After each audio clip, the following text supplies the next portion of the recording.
இந்த 4649 ஓட்டுகளை கூடுதலாக வாங்கியிருந்தால் இந்த 10 தொகுதிகளும் தாவேக வசமாகி இருக்கும்.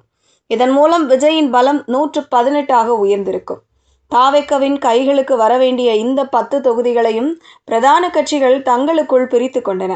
இதில் ஆச்சரியம் என்னவென்றால், இப்போது விஜய்க்கு ஆதரவு தரும் கூட்டணி கட்சிகள் கூட இதில் அடக்கம்.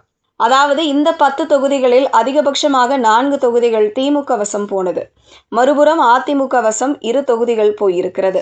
பாஜக, காங்கிரஸ், IUML, பாமக ஆகிய கட்சிகள் வசம் தலா 1 இடம் போயிருக்கிறது. இந்த கட்சிகள் கூடுதலாக பெற்ற அந்த வாக்குகளே இன்று விஜயை கூட்டணி ஆட்சி கட்டிலில் அமர வைத்துள்ளது.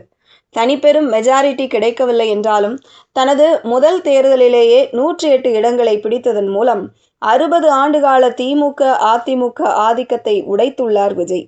எந்த ஒரு அரசியல் பின்புலமும் இல்லாமல் அறிமுகமான முதல் தேர்தலிலேயே இவ்வளவு தொகுதிகளை பெற்றுள்ளது அரசியல் வரலாற்றில் ஒரு மிகப்பெரிய சாதனை. வெறும் 5000 ஓட்டுகள் விஜய் தனி மெஜாரிட்டி பெறுவதை தடுத்துவிட்டது என்பதே நிதர்சனம்.